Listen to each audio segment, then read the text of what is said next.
Et coucou tout le monde, j'espère que vous allez bien aujourd'hui. Alors nouvelle vidéo et cette fois-ci on va faire une découverte qui m'a été partagée par Gigib en commentaire sous l'une de mes vidéos. Et je le remercie parce qu'on va pouvoir découvrir ensemble l'âne volant de Gonfaron. Alors j'avoue que quand j'ai fait le VAR, j'avais vu cette légende et je sais pas pourquoi je l'ai pas retenue. J'en avais pas mal, donc forcément je pense que j'ai trié un peu dans le tas. Et c'est vrai que j'aurais pu retenir cette légende parce qu'elle est plutôt sympathique de ce que... Alors je la connais vite fait, je l'ai survolée on va dire. Mais voilà, j'aurais pu la retenir, donc je leur remercie de m'avoir rappelé cette histoire. Et on va pouvoir du coup la redécouvrir ensemble, parce que comme je l'ai survolée, donc je ne l'ai pas totalement lu. Donc c'est bien parce que j'ai une partie que je connais pas encore. Donc voilà, alors je vous propose qu'on attaque dès maintenant, mais avant tout, merci à toi Gigi pour ce partage, et merci de me suivre depuis tout ce temps, parce que franchement tu me soutiens depuis le début, et je t'en remercie chaudement. Voilà, je suis pas très doué pour le montrer, j'avoue, j'assume, c'est pas trop mon... Je suis pas doué pour tout ça, mais voilà, je te remercie quand même d'être là depuis le début, et de me soutenir, et de m'avoir fait... C'est pas le premier partage que tu me fais en plus, donc voilà. Encore une fois, merci. Allez, c'est parti, du coup on va découvrir la légende ensemble. Alors j'ai trouvé du coup ce petit site et je pense qu'il y a, de ce que j'ai vite fait lu, il y a l'essentiel de la légende dedans. La légende de l'âne de Gonfaron, le l'âne volant de Gonfaron. Il existe dans le Var un village très atypique qui abrite une histoire cocasse devenue légendaire que je ne saurais taire plus longtemps. Prenons le temps de dresser le décor. Le contexte historique, Gonfaron.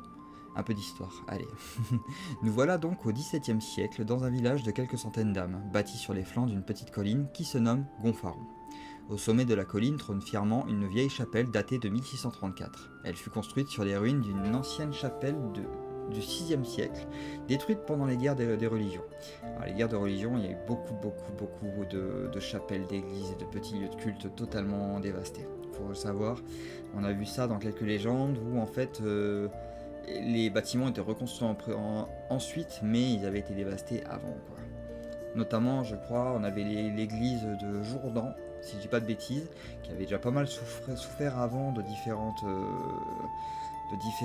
catastrophes. Et le coup final, ça a été justement durant la guerre de religion.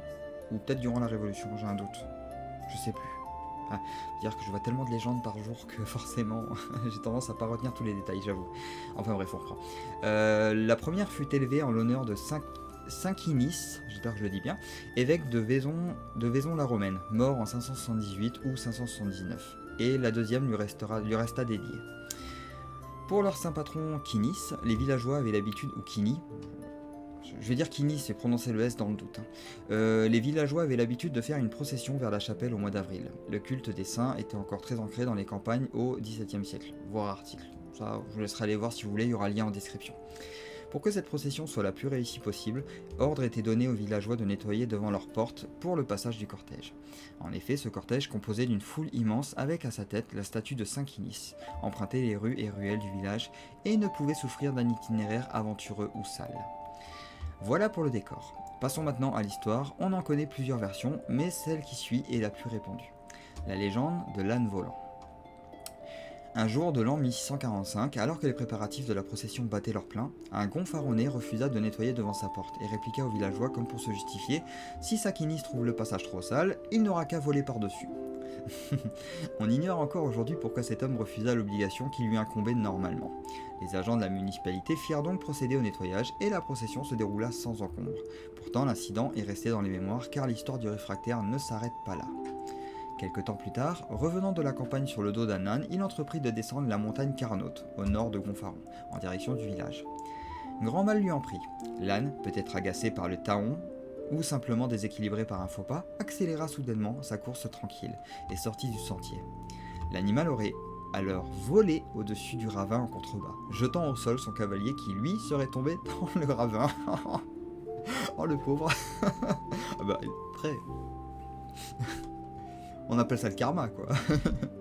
Cette aventure fut connue très rapidement de tout le village et les habitants moqueurs n'hésitèrent pas à dire au passage du malheureux villageois, enfin sorti de son ravin, « C'est bien fait, Saint-Quinis t'a puni, ton âne a volé. » Voilà l'histoire telle que nous est parvenue le plus souvent. Quoi qu'il en soit, elle est bien la source de la légende qui veut que les ânes de Gonfaron volent au-dessus de la chapelle de Saint-Quinis au premier jour du printemps.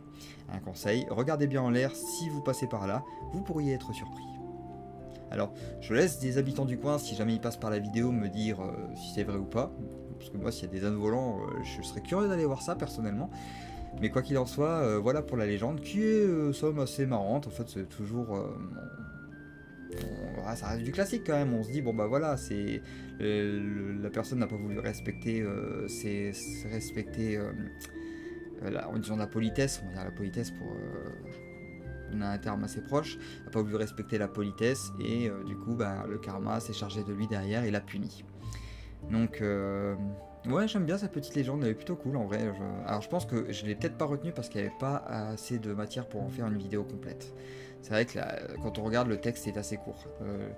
Alors j'ai réussi à faire des vidéos avec des textes plus longs, mais il y avait plus matière. Là c'est vraiment juste l'histoire d'un homme qui n'a pas nettoyé devant chez lui et qui s'est fait punir par son âne qui a volé.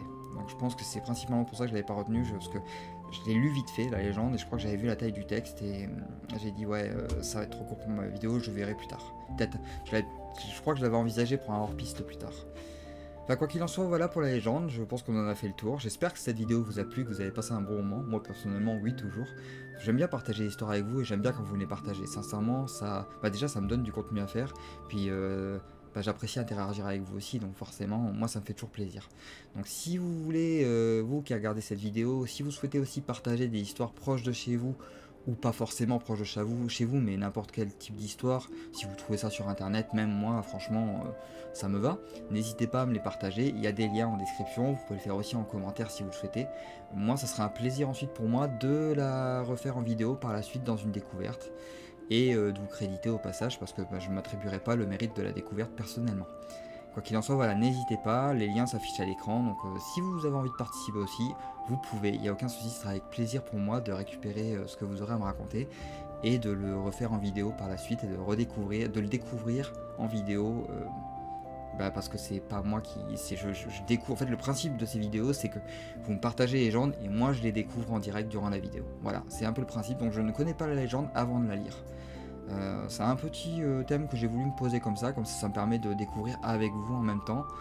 Et bah au moins on partage un peu. Si vous me suivez depuis un petit moment, j'essaie de vous faire découvrir un maximum de légendes. Donc comme ça, vous pouvez me renvoyer un peu l'appareil et ça me permet aussi de me mettre de l'autre côté du feu de camp, disons. Voilà.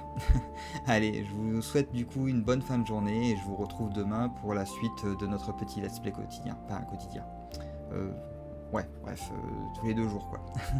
Allez, sur ce, passez une bonne fin de journée, portez-vous bien et à très vite.